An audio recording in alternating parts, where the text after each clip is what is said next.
Hello and welcome to Empire Rugby League. This is the Western Front where we talk everything local Western Australian Rugby League. With me, as always, is Morgz. Morgz, how are you? Yeah, good. How are you, mate? Not too bad. Beer Triks is here as well. How are you, Beer? Fantastic, mate. How are you? No. Good? Doing well? Yeah, I'm getting there. Well, Sweety's been called back to work, so I'm there. I'm filling in again. Got the call from reserve grade, so let's go.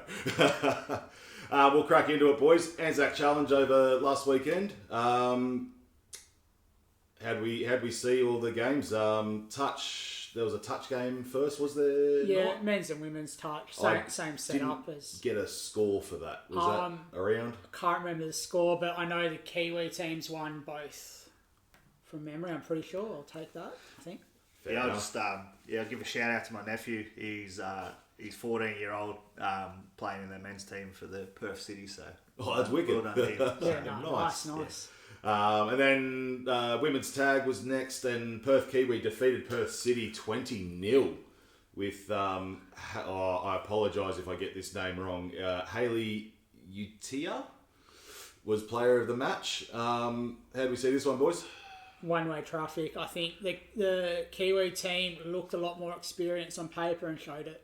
Yeah, fair enough. Yeah, I think that's sort of the way it seems to go. Perth Kiwi seem to always have a fairly big upper hand in the tag game. Fair enough. Then we move on to the women's, which was redefined as a CAS trial. Am I right? Yeah. State team trial. Yeah. State team trial, sorry. Like we touched on last week, they sort of evened up the squads by their own admission.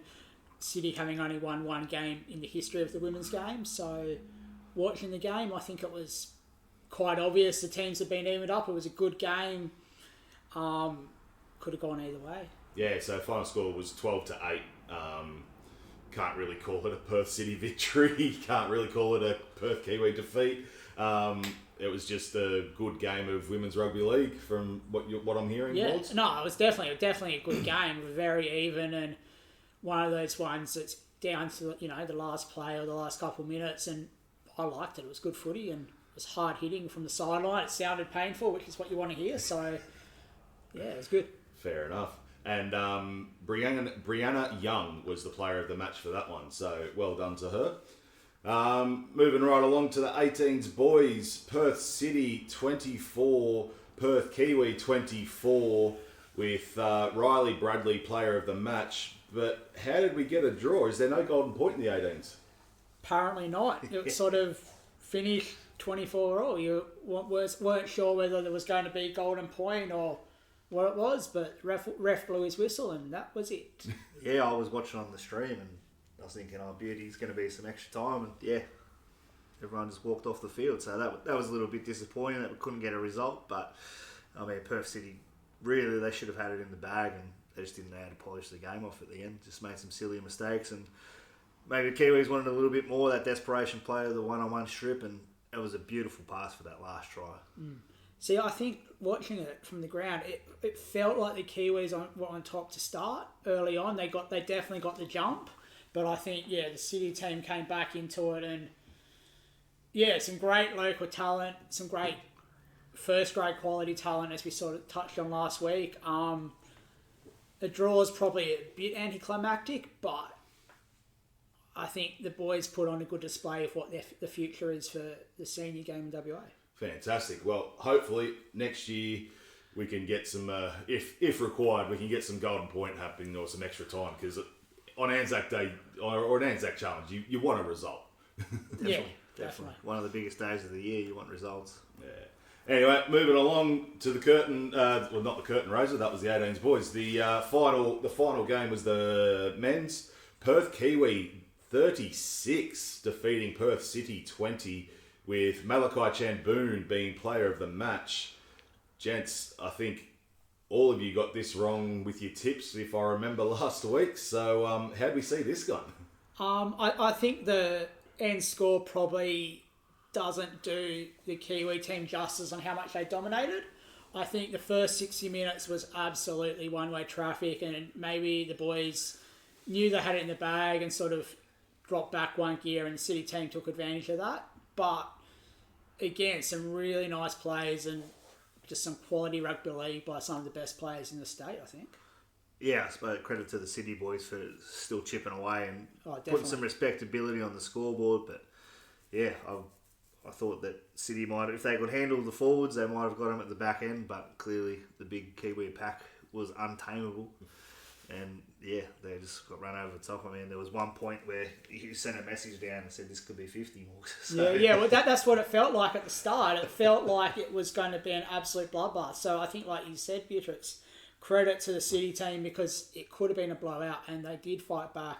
But over the years, that's sort of the way it seems to go. You know, one year one team wins comfortably, and next year the other team will come back and win comfortably. And you know, it's not too often that we're getting close games in the Perth City Perth Kiwi games. It's almost like revenge is the biggest driver. Yeah, yeah. Fantastic. Well, some great games of rugby league there. Anything else happening on the day there, Morgz? Like, I don't see you in a crash hot NRLWA ANZAC Day polo or anything, or like any merch that we could have got. I mean, not that I saw, or canteen and that, yeah, but there was nothing else I could see or saw sort of anyone else wearing, and I think it'd be nice to be able to, I'd be a fan of a jersey myself, but a polo, something like that would be, I think, good, and just sort of bit of a revenue raiser for the local game would be awesome. Yeah, that's you can have all the supporters there and a bit of supporter gear. Yeah, I would have bought a Perth City jersey if I was there, or something like that, training shirt, something like that. Well, that's just it, a little bit of supporter gear, and maybe a portion of those proceeds go to towards cheapening the fees for the cast travel and that sort of stuff. Like, there's ways that we can use this to improve the game, not just make money. Yeah, I think that's it. I think that's a great idea. Money going towards sort of the state teams travelling, whether it's the 15s, the 18s, the senior teams, because does cost money, and the last thing you want to see is whether it's an adult or a young kid missing out because they can't afford it. Like, if there's ways of reducing the cost across the board through people buying polos or shirts, seems like a decent idea to me. Well, you can go the other way. There's plenty of charities around the armed services that you could align yourselves with, and it's another way of promoting the game as well. Well, maybe that's it. 50% to the RSL or something, and then legacy, and then 50% to the game is a good split and representative of what ANZAC is. Yeah, there's a few options, and hopefully that's something that the league can look at in the future. Yeah. Top ideas there, boys. If anyone else has got any ideas around that sort of stuff, feel free to chuck them in the comments or reach out to us. Now, moving on. Over the week of ANZAC weekend, there was a fair bit of shaking and rattling in the newspapers and on the TVs about the Perth Bears are basically a thing again. How are we seeing this, boys? I mean, I think we touched on it last week, and we sort of said we wanted to wait till we had confirmation, and we're still waiting. And I think that says it all. Like, the media can talk it up, social media blows it up, but until it's in writing, until it's on paper, until it's coming out of the NRL's mouth or WA Premier's mouth, it don't mean a lot to me, I don't think. Yeah, I think I said in the group chat that I'll believe it when the team runs out on the field, because you get your hopes up one week and then they're shattered the next week, and then a month later it's back on, and I don't know where I'm at with it. Well, I'll let you know, boys. I did a bit of digging because this one sort of crosses both the shows here on Empire. It crosses Coaching with the Couch and you guys at Western Front because it's NRL and it's local. So I did a little bit of digging. Now, originally, the NRL was asking the government or whoever's in charge of this expansion franchise talk for $120 million over 10 years, which is about 1.2 per year.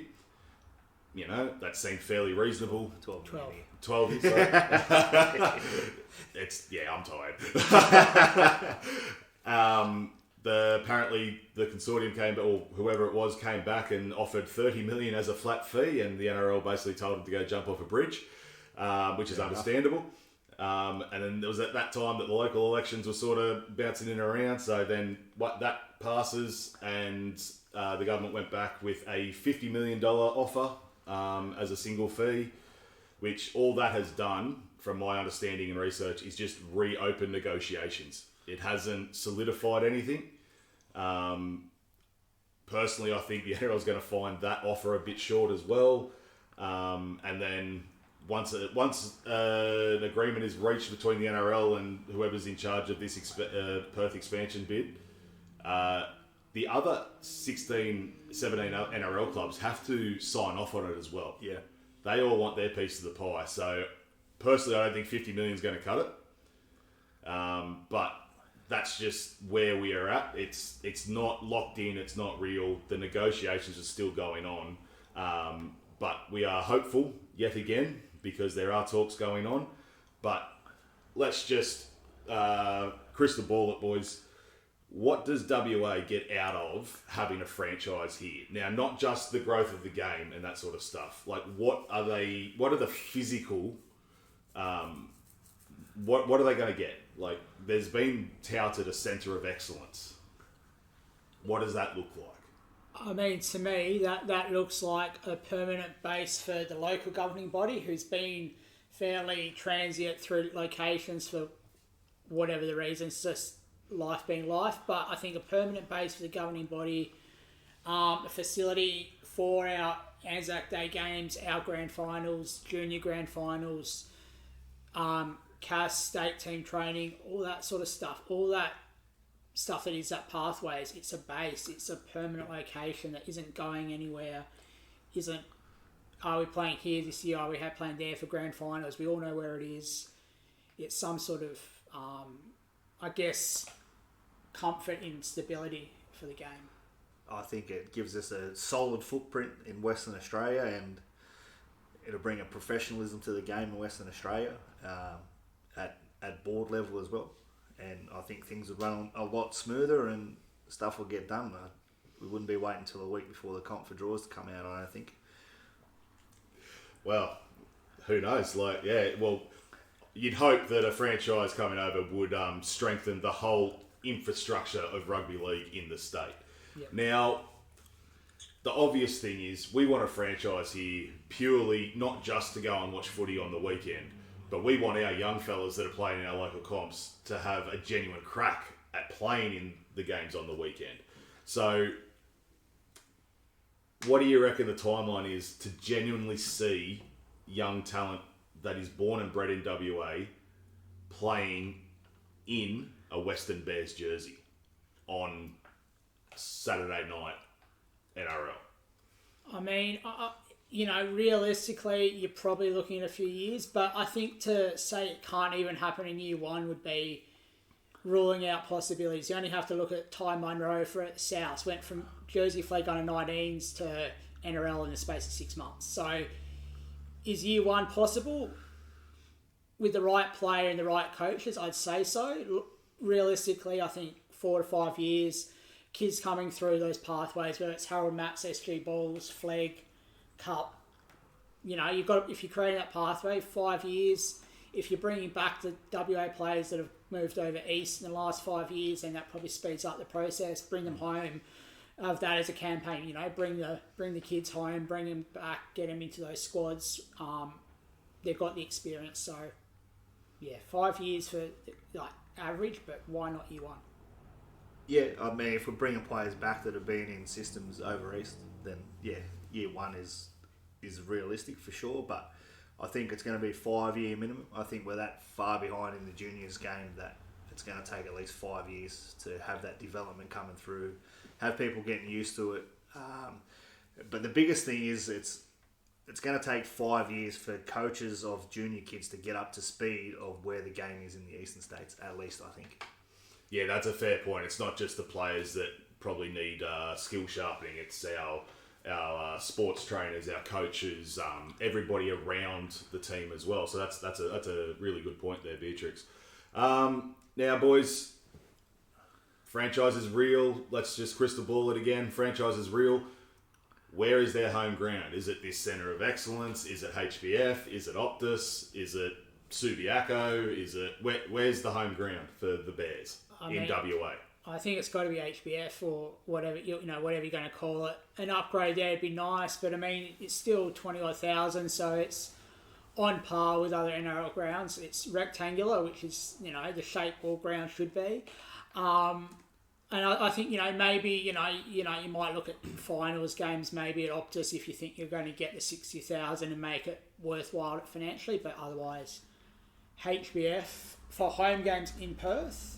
We've got some other ideas we might get to for other locations for home games, but we'll leave that there for now. Yeah, I mean, HBF makes sense. I think the only thing it really needs, which would appease the NRL, would be better corporate suites, better corporate areas. I think that's the only place that's really lacking, because I don't mind going to watch footy there. It's a pretty good stadium. All the food and drink stations and that are all good. So it's easy to get to. Slightly bigger Western grandstand, block out the sun a bit, put your corporate suites in. Sounds perfect to me. Yeah. No, I think you're on the money there, guys. I think HBF should be a thing, and I think I may have read somewhere, or maybe I dreamt it. I'm not too sure at the moment. I think HBF was slated to get an upgrade if the franchise did come in. So I think that's where they're looking. Yeah, which again would probably be around that corporate area, Beer Triks. So is that part of the 50 million investment though, or is that separate to the investment? That's the because if that's separate to the investment, that beefs up the offer a lot more. I would assume that it would be separate, because it's not the franchise and the NRL are not going to own the stadium. It's still a government-owned resource. So that's it. All the venues. That's it. You've still got other codes and constants and all that out there, so it benefits everyone in terms of that. Yeah. Now, last one on this potential franchise talk, guys. Let's say they come out tomorrow and the Bears are real. When are the Bears allowed to enter the market, or should be allowed to enter the market for signing players? Well, I think when and should are two different stories. When would be November 1 this year, because that's when all players become available with 27. I think, like Gold Coast had, they should be allowed to sign 2 players the day the team is announced. You set those 2 players up, they are your foundation players, you build a club around it. You're talking quality players, doesn't have to be the best players in the game, but it's players that are going to be leaders on and off the field and set a culture and environment for a club. And you get a free shot of them 5-6 months before they can sign for any other club other than their current club. And it gets you moving, because I think we've seen with the Dolphins, they struggle to really get that ball rolling. Well, they only had, 12 months, didn't they? They only had 12 months, but it took them a while to sign a marquee player. So if you're not signing marquee players, a lower name player, they go into a club when they don't know who they're playing with at all, maybe not, especially when it means moving to Perth. Yeah, I think immediate should be the answer, but yeah, like you said, realistically it'd probably be November 1. Does that give them enough time to build a decent squad? Probably not, but yeah, wait and see. I guess that's the problem with trying to squeeze it in 2027, isn't it? Well, that's just it. Yeah, 27 isn't all that far away, and we all know that weird things happen in rugby league, and contracts don't mean much. But at the same time, it's not just players. We've got to hunt. We've got to hunt for a CEO, a coach, coaching staff, support staff, recruitment officers. You got to fill the front office before you can put a team on the paddock. So yeah, there's a lot of water to go under this bridge, but we genuinely are excited that the talks are back happening again. That's definitely for sure. All right, well, gents, time to get back to real local stuff. By my accounts and your guys' information, the junior competition starting up this weekend. Yep. So we've got that starting. We've got a few clubs still combining for games, as has been the pattern in the last years. I believe Mandurah is with Rockingham and Willagee Serpentine together, and then all clubs otherwise are running independently. Yep. So I don't know what we haven't got any draws yet, have we, for the comp ages? No, you've got a blanket draw, but as to who's playing where and what teams are in each age group that still hasn't come out. So hopefully we get that before the weekend. But you'd hope so, considering they're meant to be playing this weekend. That's it. I think we've got the draws out for the sort of non-comp teams, so that's under 6s, under 12s. And then, we're still waiting to see what teams are in what grades from what clubs from, I believe it's 13s, 14s, 15s, 17s boys, GLT, and then I am unsure on girls at all. I believe I've seen something about under 15s girls, but I think it's a mixed age group, like 14s, 15s. So like 12s, 14s, okay. 15s play together or something like that. So, that's what it is at Kwinana. Oh, okay, yeah. Well, it's unfortunate we don't have the information to sink our teeth into there, gents, but hopefully by next week we can really do a deep dive into that junior competition, especially the competition age groups, to see how we're filling out. And excited to see some junior footy back though. It's nothing better than seeing all the kids out there running around having a good time. having fun. Yeah. Yeah. It reminds us old boys too that the game's about fun. Yeah, that's it. You know, we want to see where those pathways are, what the different clubs are looking at, because that is the future, especially those older comp age groups. What 17's looking like? A healthy 17's means a healthy next year for seniors. Fair enough. Yeah. Well, the juniors aren't the only competition starting up this weekend. It is round 3 for the seniors, but it will be round 1 for the women's premiership and the men's third grade that also start this weekend. Well, actually, the women's start Friday nights. Yes. Well, and we'll get to that later on. But we'll start with third grade, gents. The draw is out. How do we see it? So 10 club draw. So the only clubs missing is Serpentine, who was in it last year, and Joondalup. Alkimos Tigers back in it from last year as the changes. I think that's sort of where that's at. Beer Triks? Anything there for third grade? No, another healthy 10-team comp. So, I mean, moving forward, hopefully it's pushing up. And I was about to say, is it a slight, I don't know if it's an issue, but is it a slight thing that third grade have 10 clubs in it? Val Murphy have... They got 12. 10 clubs in it, yeah. And Premiership only have 6? Yeah, it's a concern. Sure. Like that seems a bit backwards. It should be the other way around. It should be 10-10, and then if there's enough left over, then 6 and... Yeah, okay. Well, yeah, that's a thing. But anyway, as Morgz said, there's 10 clubs in third grade. Everybody will play everybody twice. Is it? I think it's sort of play round once, and some teams will play against each other twice. Obviously, it's not a full home and away draw because there isn't enough weeks, but... Yeah, but it's third grade. Like, your home and away is based off Premiership. Yeah, well, that's it. That's it. I'm playing Kalamunda and Ellenbrook this week, so why not? I think if you strap it on the boots for third grade and complaining about travel because you're not getting home games, I think you need to reassess a few things. Yeah, well, that's it. Third grade are not the premier competition in our state. Premiership, our first grade is, and our Val Murphy is. So wherever they're playing, everybody else can play around it. Thank you very much. Correct. Other than that, the women's also start Friday night, as we said. That draw got dropped. How'd we see that one? So that's an expansion of what last year. So that last year there was a 4-team comp. This year it's a 5-team comp. We see Willagee and Kalamunda back in it, with North Beach, the club, dropping out, which means it's not North Beach. We said they're dropping out. It's Ellenbrook, it's Joondalup, Willagee, Kalamunda, and Fremantle in that comp. So it is good to see, an expansion from teams. Obviously, we'd like to see, I think, more women's teams, but 5 is better than 4.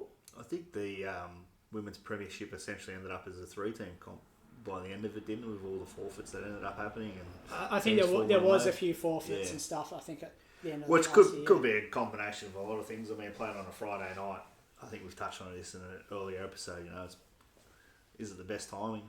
Probably not, Yeah, not if you I've got my views. Maybe they should. Not maybe. I think they're both premier competitions. Play them before the men's on the Saturday. Yeah, I think that's a fair cop too, and you can play your older junior age groups on the Friday night. Like, what are they doing? Especially 15, 16, 17s. They're not legally old enough to go out and have a good night on the beers, so that shouldn't be an excuse. And then they have the whole weekend free to go hang out with their mates. Maybe that might even increase numbers. That's how we did it. Played a year at Wenny in Parramatta Comp, and that's 15s we were playing on Friday nights. So, yeah, and it's a cool experience when you're a young kid playing under the lights. You feel a bit more professional. You feel like, this is cool. Yeah. So, look, it's possibly something to look at in the future, but as you said, Morgz, 5 clubs in the competition, which means 15-round comp. Every team gets 3 buys and they play each other 3 times. 3 times is better than playing each other 6 times and having forfeits like Beer Triks mentioned last year. Yeah, I think that's it. So, to me, that looks like a pretty fair and even comp as you're going to get it playing each other 3 times. Because it's not a true. Well, actually, no. There you go. It is. They are playing it. Hang on, I'm confusing myself. They are all playing at the same venue as well. So it's yeah. But it's good to see it back to a 5-team comp, which is good. It's good to see Willoughby coming in. I'm excited to see how they go under my mate Prouty. So they've had a big pre-season, so hopefully they can hit the ground running. Well, saw their jersey presentations, pictures on Facebook the other day, and that looked mightily impressive. So be interesting to see. Yeah, it looks like they're building a good culture there, especially. I was going to say that there's a lot of noise coming out, and positive noise, not rubbish. Like a lot of positive noise coming out of Willoughby at the moment. I think they've got nearly a third of the two state squads that just got announced. I think nearly a third of them of each squad are from Willoughby. They had a fair showing in the ANZAC Challenge just gone as well of players representing Willoughby. So building something special there. Yeah, it looks like that's for sure. All right, boys. Well, we might crack on and preview the entire senior round that is coming up this weekend. We will start with Women's League Tag. Ellenbrook v Kwinana at Charlotte's Vineyard Pavilion. Do we have a time for that one, Morgz? Yeah, that's 10 past 10. 10 past 10 in the morning. South Perth versus Joondalup at George Burnett Park. That's 11:30. 11:30. 11:30 in the morning. Mandurah v Fremantle at Lark Hill. 11:30. 11:30, nice. Willoughby v North Beach up at Weber. 11:30. Fantastic. And Alkimos obviously have the bye. Yes. Moving on to 3rd grade.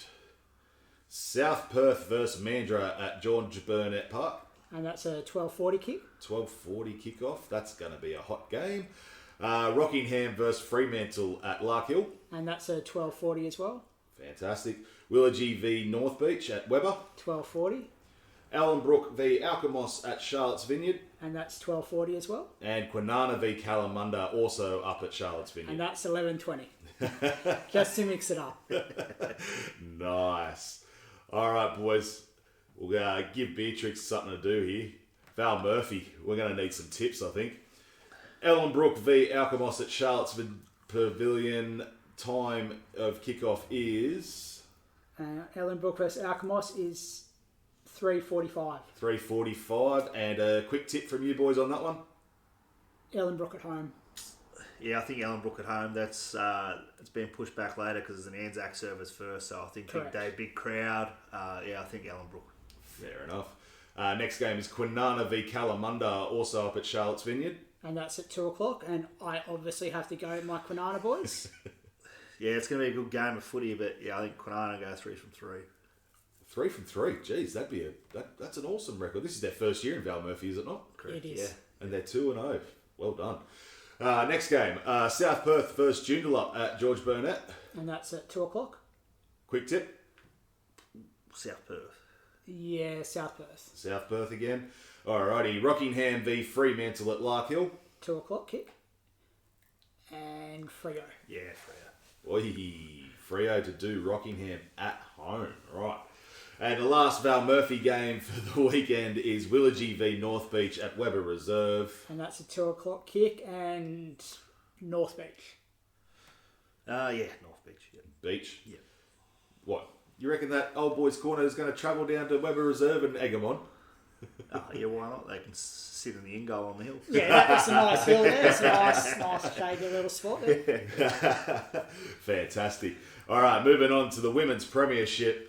First game is Joondalup v Ellenbrook at Admiral Park, and this is Friday night, remember too. So kick-off time for that one? It's 6:40. 6:40. And gents, I know it's going to be a little bit tough. We haven't seen much of the women running around so far, but if we can have a little dive into the game and then get a tip. I mean, I'll go Joondalup simply because they're the home team, but I think these are, two of the more consistent teams in the game as we've talked about. Joondalup at home has to get them over the line, I think. Yeah, this should be a good game. Like over the last few years, it's been Joondalup and Ellenbrook that have been the gun sides, so should be a good game of footy. Joondalup at home, hard to go past them, especially with their captain in the side. Fair enough. The second game Friday night is Kalamunda v Willagee, also up at Admiral. Kickoff time is 8 o'clock. 8 p.m. and how are we going to see this one play out? Purely based on the fact I've seen nothing from in who's in that Kalamunda team, and we've seen a bit about who's in that Willagee team, and we just mentioned about the Willagee girls having a bit of a state rep. We'll go Willagee. Yeah, this is the NRL Pathways big game on YouTube, so tune into that if you want to have a watch. I will be. I'm pretty excited for this game to see how it goes. And yeah, like you, with all the noise coming out of Willagee, it's hard to go past them. Fair enough. And obviously Fremantle will have a bye to start their season, which is annoying. But someone's got to have it. And we move on to Saturday afternoon football, men's premiership. South Perth versus Joondalup at George Burnett Park. Kickoff time is 3:30. 3:30. And how's this one going to play out, gents? I think South Perth have looked really good. We've talked about them bouncing back, and I think South Perth probably win this one pretty comfortably. Yeah, South Perth by a lot. By a lot? By a lot. Oh, that's a confident prediction there from Beer Triks. The next game is Rockingham v Fremantle at Lark Hill. Kickoff time is 3:30. 3:30 as well. And, well, you guys have dusted Rocco in the previous fixtures at home, so is this going to be any different? This one, I think there's both been glimpses from both teams. Looking at seeing some of those young Rockingham players playing in the under-18s game and what I think they'll have taken out of it, I'll go Rocco in a close one.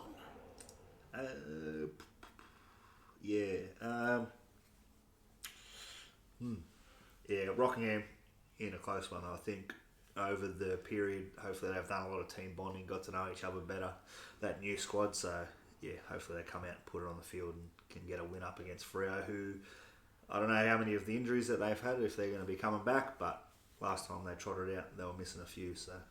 So Rockingham to finish the day strong and take out the Premiership game. Yes. Yeah. Fair enough. And the final game of the weekend is Willagee v North Beach at Weber. Kickoff is 3:30. 3:30 as well. Beautiful, nice and uniform across the state.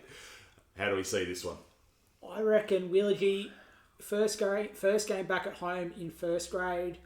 I reckon they spring the upset on the Sea Eagles, and I reckon they win their first. No, they won the other one, didn't they? So I reckon they win their second game for the year. There we go. Yeah, this is the NRL Pathways big game as well on YouTube. I reckon Willagee will be on a big high. I've tipped North Beach to make the grand final this year, but Willagee on a big high after that Perth City, Perth Kiwi game. I'm going to go them the upset at home. Beautiful. Now, gents, it's been a while since I've made my way to Weber. Is that field still gorgeous? Oh, it's lush. Yeah, it used to be so nice. Like I didn't care how hard I got tackled, but it landed on that was like landed on a mattress. It was beautiful ground. Yeah, definitely one of the soft grounds. If there's a softness scale, it's definitely up there. Yeah. So well done to the council or whoever keeps the grounds at Weber Reserve because they're beautiful. Anyway, gents, moving on. Last topic of the show, as always, is local legends. Now we have to we're not going to give them all the spotlight again, but we have to do shout out Karratha Kangaroos for how they responded to their local legends last week. They have given us a lot of love over socials, so I just thought we'd mention that and thank them again for all their hard work up in the Pilbara and for showing us the love. Yeah, no, totally agree. No, it's good to see, and hopefully that planned trip at the back end of the year comes to fruition and we can have a beer with them and Well, I was going to say if they want to host us if they've got anything going up there, they want to host us up there. I'm sure we'd love to trip up. We can work something out. Take the body on the road. Road trip. Anyway, this week's local legends, gents, is going to be the 3 players of the match from the tackle games of the ANZAC Challenge. So this week we have Brianna Young, Riley Bradley, and Malachi Chan Boone. congratulations. You guys obviously stood out to everybody on the day, and you are our local legends this week. Do you want to rattle off a few, I suppose, accolades that these people have, Morgz? Yeah, I'll go with Brianna first. We've done a bit of research here, so, we've dug through the Google and the Facebook and all that sort of stuff. So I'm sure there's plenty more, but we've got Brianna was in the Tarsha Gale Cup for North Sydney in their inaugural year. That was 2022. WA Under-19 State Squad in 2022. WA State Player in 2024. And I believe just named in the State Squad for today as well. Well, named in today's State Squad, that's what I mean. We know what I mean. Yeah, we spoke in the men's about all the young talent coming through, and you got this young Brianna Young, who's obviously had a bit of experience over east, and now she's coming back over here. And I mean, you could build a state squad around her for a long time if that's where she's going to stay. But no, it's good to see. She seems very versatile. Can play a bit of centre or back row. So yeah, good to see. Fantastic. Well done, Brianna. Beer Triks, you want to take us through the under-18s player of the match, Riley Bradley from the North Beach Sea Eagles. Riley Bradley from the North Beach Sea Eagles. 2021 was in the under-15s WA Schoolboys team. 2024 under-17s WA Schoolboys team, which I think would mean that he was 14 when he was in the under-15 squad. So that would math out, yeah. Quite an achievement. Not too many guys that are 14 pushing into the 15 squad. 2024, part of the Cass Academy squad that got to play before the State of Origin at the MCG. So what an amazing experience. And he made his first grade debut for the North Beach Sea Eagles last year. Yeah, fantastic work for a young fella. He's clearly one that has stepped through the pathway. Yeah, it's good to see.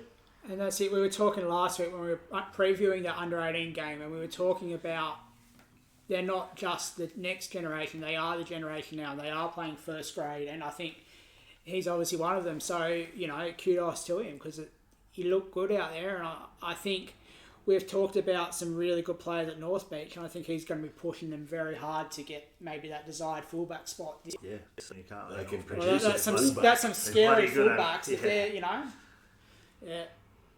And then the last one, obviously, is the men's player of the match from the ANZAC Challenge, Malachi Chan-Boon from the Willagee Bears. And we also, I'm not sure if we mentioned, Brianna Young is affiliated with the Willagee Bears as well. So there we go. There's that strong Willagee connection from the representative squads again. Morgz, you want to take us through Malachi's achievements? Yeah, from, again, digging through all the stuff we could dig through. Malachi was part of the West Coast Pirates squad in 2016. Willagee's best and fairest for their Val Murphy team last year and state player as of today. So I'm sure there's a lot more accolades there, but that's what we could find. And I think it speaks volumes that, again, coming through that pathway that did exist and still involved in the game and making state squads. Again, we talk about pathways and, we obviously had the Pirates and we don't now, but I think it's good to see that pathway is still helping players progress even now. Yeah. You seen the bloody size of it? Well, I was about to say, it's a shame Sweeney's not here because I'm pretty sure he's a personal favourite of Sweeney's, as we may have heard last week. I am well and truly happy that I'm retired. Yeah. Seeing big boppers like him run around on the field like he does. I'm glad I'm not tackling him. Anyway, gents and everybody else, that is us for this week. So until next time, remember, train hard, be kind, and love rugby league.